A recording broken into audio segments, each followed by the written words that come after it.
Hey everybody, my name's Eric Yazel. I'm the EMS Medical Director for the state of Indiana.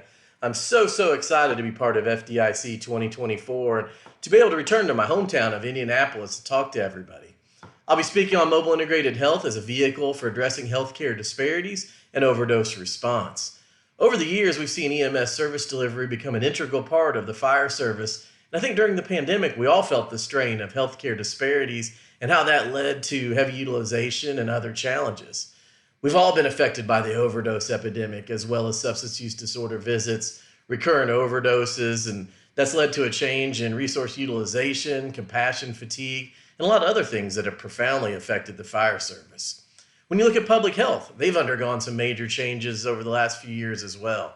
Typically, they've been more of a regulatory agency, and then now they've moved to more of an initiative based service, looking at healthcare disparities, substance use disorder, the opioid epidemic in general, and other major issues. And so you ask, where do those two pathways intersect, public health and the fire service? Well, the answer there is mobile integrated health.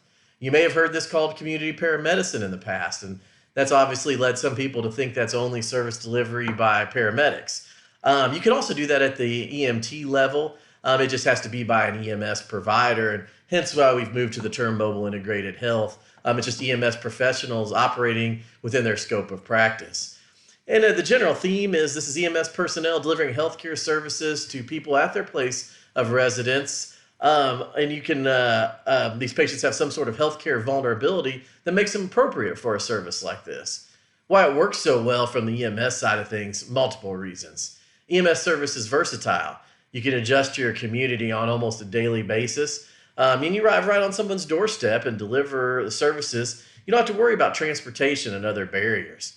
Also, it's protocol driven. We all, as first responders and EMS service providers, are used to operating under protocols, and this is an easy transition in that scenario.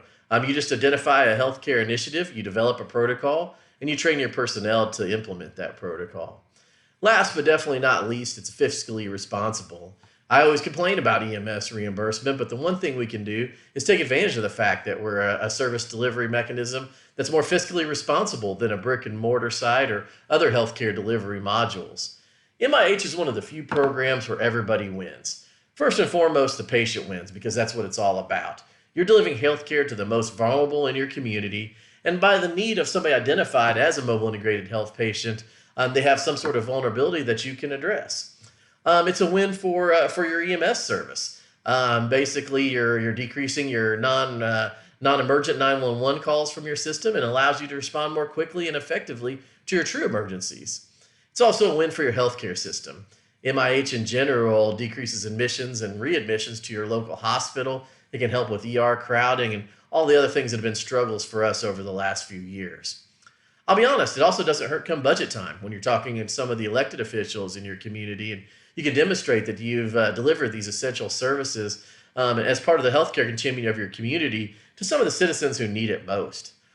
So if you think this is a fit for your service and matches up with some of the goals that you have, I'd love to talk with you in April. So please come check us out and look forward to seeing you then. Thank you very much.